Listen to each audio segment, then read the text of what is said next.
Dust, dry winds, dry riverbeds, dry tree trunks. These are the ideal adverse climatic aspects of Mandera district, which lies at the borderlines of Kenya to Somalia and Ethiopia. In the little-known village of Hullo, 20 kilometers northwest of Mandera town, in the dry northeastern province of Kenya, life goes on much as before. Miriam Jirbil, a mother of 6, resides here. Unlike in the past, Miriam embraces every other new day with much anticipation than before. Living is gradually having a purpose for her. She can now afford to be available around her homestead all year through and has an opportunity to live her lifelong dream, venturing into business.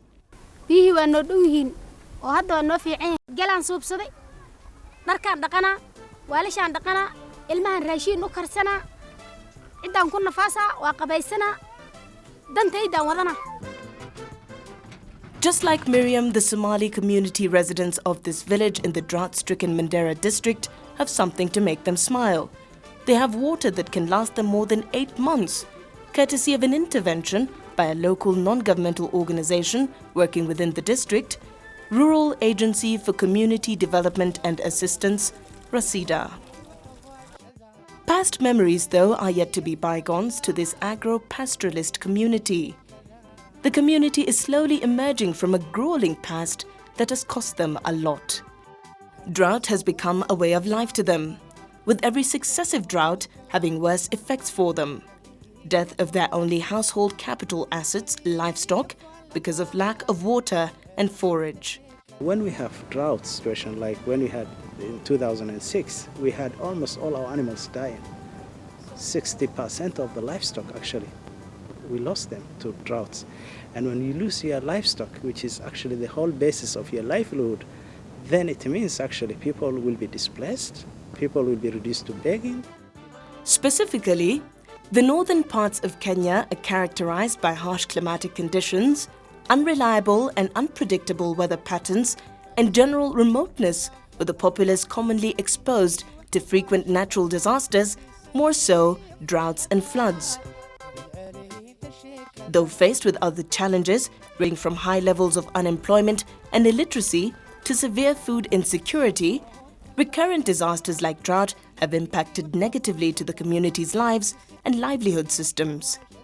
The residents here, majority who are of Somali origin, are used to living with drought every other season since the year 1999.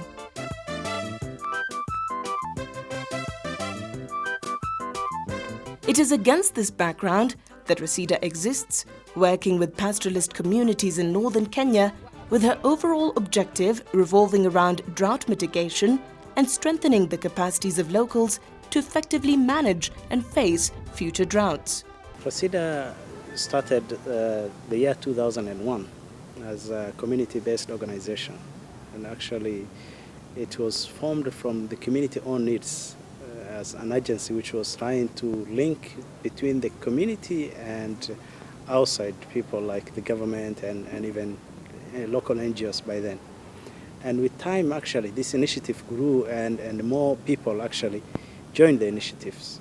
Some local provisional people actually saw this was worth, actually investment, and Rasida transformed into a national NGO by the year 2004.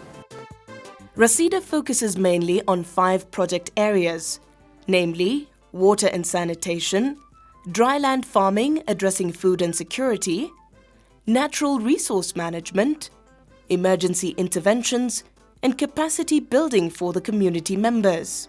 We actually want to avert death of people at all times, and we don't want to be in a situation whereby all our mechanisms have failed and people are dying and livestock are dying.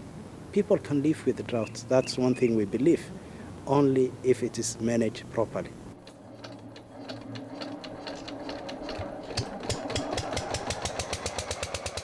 Since her inception in 2001, Rasida has and continues to provide sustainable interventions that have contributed towards reversing the negative impacts of drought and improve the living conditions of the pastoralist communities of Mandera amidst limited resources.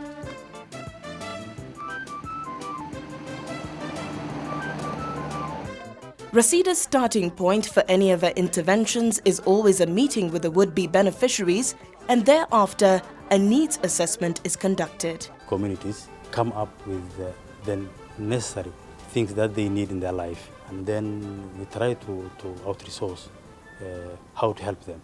And when we come up to the resources, we tell them this is the resource. How do you think we can go and do us together? Then we mobilize them. Then with the community's participation in all activities that they take part in it, we'll make sure that this process starts with both of us together, and we end it, the community themselves have to sustain it and own it for themselves. So it becomes a community-owned process. After agreeing on a particular intervention, for instance water, the community provides labour at no cost for the project, while Rasida outsources for funds and subsequently oversees the implementation of the project.